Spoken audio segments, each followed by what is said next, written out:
Hey guys, it's the Villain here, and the 2025 lineup of Samsung TVs is no joke. So they invited me over to their facility recently where I got the chance to check out all of their 2025 TVs. So that included their OLED TVs as well as their 4K and 8K Neo QLEDs, as well as the Samsung Frame TV. And they all had their interesting facets. The QLED TVs, of course, are MiniLED TVs, and they now have a matte coating not dissimilar to what the QD-OLEDs from 2024 had, but not quite the same either. The Samsung Frame TV also had its own matte screen coating, and it looked really good. Hung on a wall like art, say above a fireplace, which, you know, I really don't like, but anyways, then it looks really convincing as, say, some wall art. And so it's wall art that can play TV.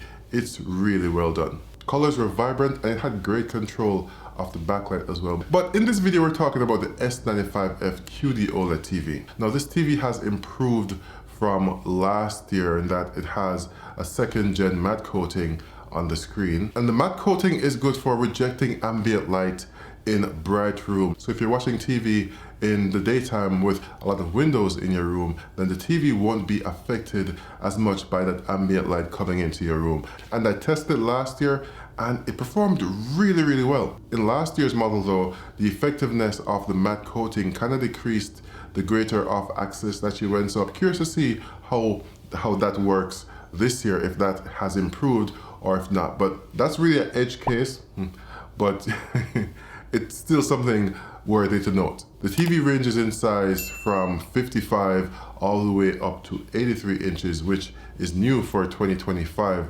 because last year it stopped at 77 inches. And this year the 77 inch is the largest screen size that you'll be able to get the QD-OLED variant of. So if you go up to the 83 inch screen size, you'll be getting a AWOL tandem panel. So it's a 4-stack AWOL panel, and that is how they achieve the brightness output that the QD-OLED panels do produce as well. Speaking of brightness, it's 30% brighter than last year's model, so that is great for anyone in a bright room or who just really likes that HDR effect, that punchy HDR effect. There's also the NQ4 AI Gen 3 processor, which helps with the new AI technologies implemented in the TV. So AI audio and AI video, which then once enabled, recognizes the content to help with upscaling, motion handling, and the brightness control. So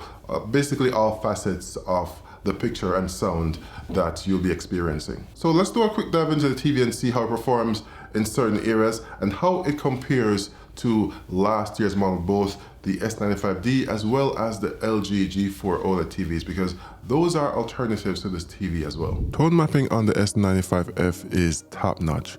The darker areas are as dark as you'd expect from an OLED TV, but the bright areas are super bright. And this pattern is one mastered at 10,000 nits, so the TV is doing all the tone mapping above its natively supported brightness levels. There were some mixed results for some of the low stimulus tests though, where in this first pattern, not all elements of the test pattern were visible, because in this pattern, there's supposed to be some alternating diagonal lines in the background. Moving on though, the TV does perform better. For example, in the single pixel display test right here, where there's only a single pixel active on screen, it displays it no problem. And with the star field test subsequently, it also has no problem displaying the stars very brightly on the completely dark background.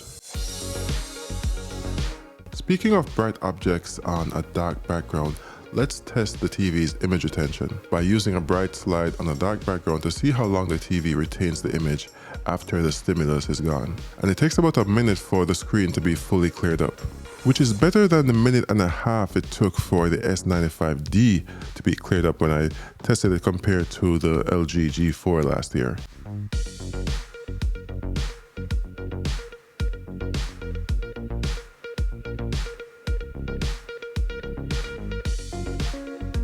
As one would expect from an OLED TV, it does exhibit some telecine judder as objects pan across the screen. But the TV has an AI mode built in which enhances the sound and the picture, and enabling this actually reduces the judder as one would hope. It does exhibit some minimal artifacting, but not quite as much as if the clarity setting was set to the maximum. So I think this may actually be a pretty useful feature depending on how it affects regular content, if it introduces the soap opera effect or not. But based on my initial findings, it does a pretty good job. And expectedly, it also eliminates the judder in the running peppers test.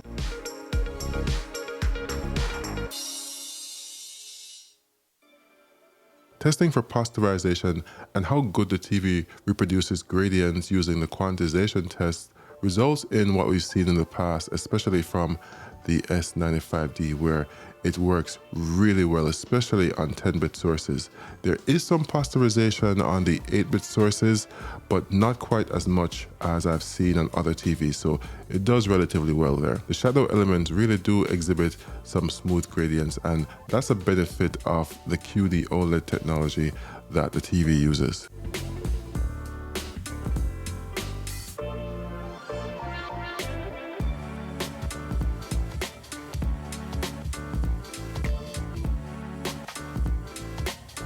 Here's how the LG G4 and S95D handle the same quantization test.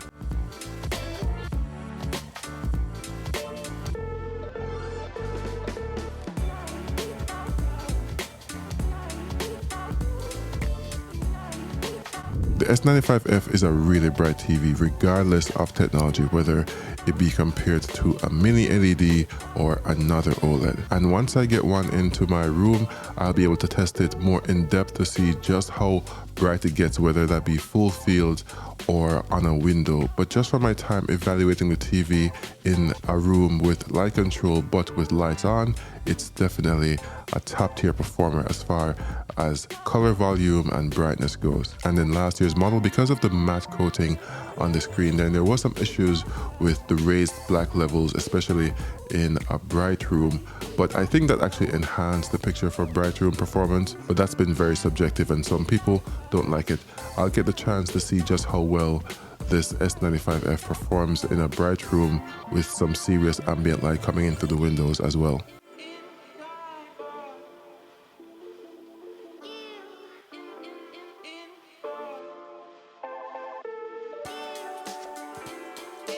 Speaking of comparisons, let's see what the increase in brightness is with HDR10 content mastered at 10,000 nits compared to the S95D from last year. Off the bat, we can notice the difference in brightness between the two TVs, where the S95F is noticeably brighter, especially in scenes like these with lots of bright white elements. Based on this clip with the horses though, it does appear that the tone mapping is a bit better on the S95D. We're gonna have to test that more in depth to see if that truly is the case though. Now let's see how it compares to the LG G4 from last year. Off the bat, you can see the same difference in brightness, where the S95F is just brighter than the last year competition. It has brighter peak highlights, but something interesting as well, the shadow detail is better on the S95F than it is on the G4, though the G4 does seem to have better tone mapping if we look at the scene with the horses right here. There's just more details in the background and the foliage on the ground.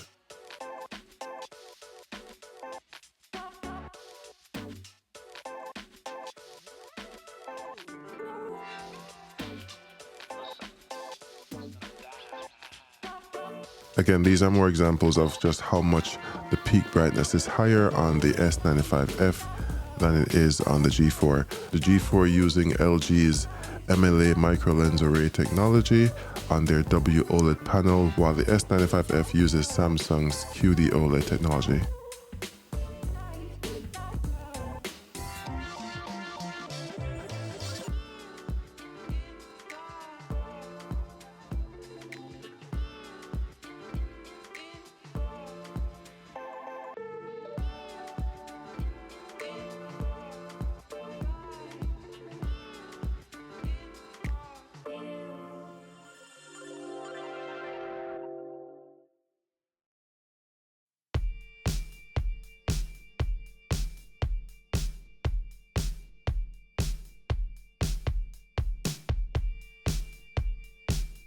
So clearly this video isn't as in-depth of an analysis of the screen as my previous screen test videos, and that's because I didn't have the TV in my space. Of course, I was at the Samsung facility doing my evaluations. But once I get the TV in my space, I can do further tests from, actually testing the picture uniformity and the picture accuracy, as well as the gaming performance and all the things that I usually do. So if you're interested in that, make sure to subscribe and come back for that, because those videos are to come.